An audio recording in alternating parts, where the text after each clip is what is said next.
मेरे साथ मेरे सहयोगी अभिषेक जुड़ रहे हैं। अभिषेक के पास चलते हैं क्योंकि अभिषेक आपको बताने वाले हैं कि ईपीएफओ को ऑटो सेटलमेंट का डेटा जो है वो क्या कहानी बयां कर रहा है, और इसके अलावा वो ये भी बताएंगे कि कैसे जो है आप पीएफ से अपना पैसा ऑनलाइन निकाल सकते हैं।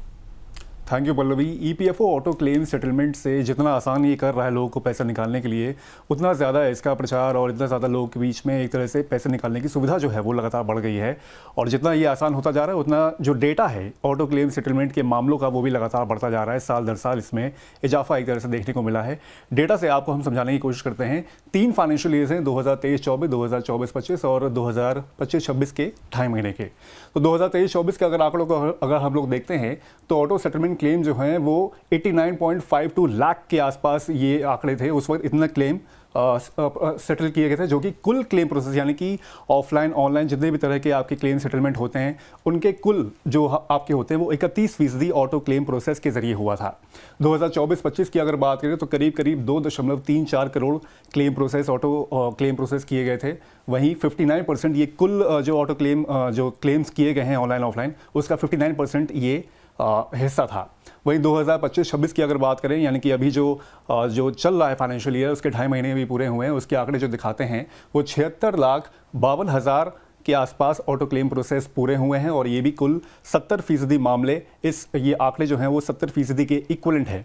वहीं अगर दूसरी ओर हम लोग थोड़ा सा ये जान लेते हैं कि ईपीएफओ को आप कैसे एक तरह से ऑटो क्लेम प्रोसेस को ऑनलाइन कैसे आप क्लेम कर सकते हैं।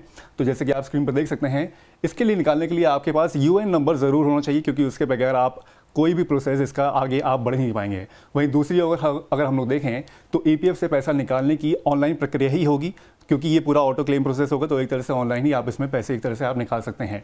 तीसरे चार्ट की तरफ बढ़ते हैं तो फिर यूएन को आपको आधार, पैन और बैंक खाते यानी कि जो बैंक खाते से जो आईएफएससी कोड जो होगा वो आपका फिक्स होना चाहिए और लिंक होना चाहिए उससे। तभी ये सारी चीज़ें जब लिंक होंगी तभी आप आगे का प्रोसेस उसमें एक तरह से आप कर पाएंगे। आगे बढ़ते हैं तो उसमें हम लोग देखते हैं कि सभी दस्तावेज तैयार होने के बाद ईपीएफओ के ऑनलाइन पोर्टल पर आप एक तरह से आप उसमें लॉगिन करें। उसके बाद जो प्रोसेस होगा वो आप इसमें एक तरह से आगे कर पाएंगे। इसके बाद एक आखिरी है, केवाईसी डिटेल्स को वेरीफाई ज़रूर करें और स्क्रीन पर दिए गए जो निर्देश होंगे उसको आप फिर फॉलो कर सकते हैं। स्क्रीन पर क्या दिखेगा ये मैं आपको यहाँ पर बता देता हूँ। स्क्रीन पर आप जाएंगे तो फिर क्लेम सेक्शन का एक ऑप्शन दिखेगा, उसके बाद उसमें आपको ऑनलाइन सर्विसेज पर जाना है, जहाँ पर फॉर्म 31, 19 और 10C का ऑप्शन मिलेगा। इनमें से जो फॉर्म आपके सूटेबल होगा वो आप इसमें सेलेक्ट कर सकते हैं। उसके बाद केवाईसी डिटेल्स आपको देनी होंगी, यानी कि आधार, पैन, बैंक डिटेल्स वगैरह जो होंगी वो आपको इसमें देनी पड़ेगी। उसके बाद क्लेम डिटेल्स दीजिए, यानी कि रीज़न दीजिएगा कि आप क्यों एक तरह से जो क्लेम ले रहे हैं उसके रीजंस क्या हैं जो कि स्पेसिफाई किए गए हैं ईपीएफओ की ओर से।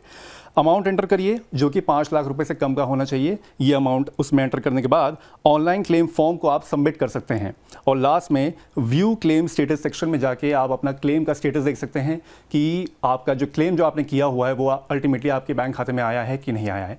तो ये है एक तरह से पूरा जो इसका प्रोसेस है जो कि आप ऑनलाइन तरीके से सिंपली 2 से 3 दिन के अंदर आपको जो पैसा है पीएफ का वो आपके खाते में आ सकता है। तो ओवर टू यू पल्लवी।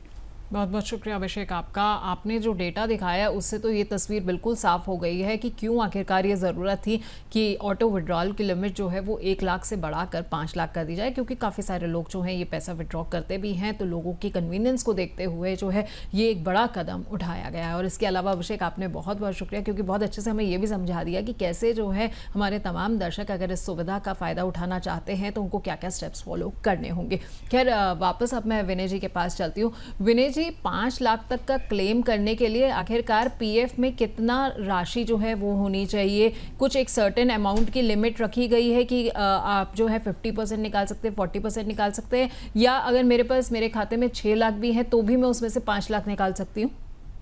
देखिए, ओवरऑल बैलेंस सबसे पहले तो जितना विड्रॉ कर रहे हैं उतना तो होना ही चाहिए। एक लिमिट है ओवरऑल, आप किसी भी टाइम पे इमरजेंसी में 50% से ज्यादा नहीं निकाल सकते। ओके। आपका ये जैसे लॉन्ग टर्म के लिए हमने पहले बात करी थी, ये पैसा लॉन्ग टर्म के लिए है तो आप इसी में एक पार्ट ही निकाल सके।